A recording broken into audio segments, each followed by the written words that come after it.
Yo, I'm at the crib, so looking at the Facebook, YouTube little videos I threw up. Here's one of them. It is now 9:30, and I've only moved up a little bit. This was at 9:30. Still on North Avenue, still above it, on Lakeshore Drive. Main car was behind from earlier. Well, about an hour ago.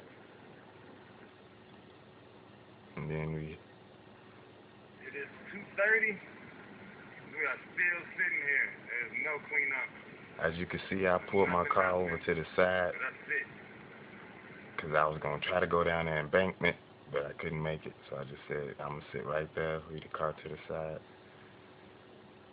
Then, of course, 4 o'clock in the morning, 4:20, I'm on the train. So, there you have it, folks. That's Chicago winter for you. You better heed the warnings ahead of time. Stay off the roads for today.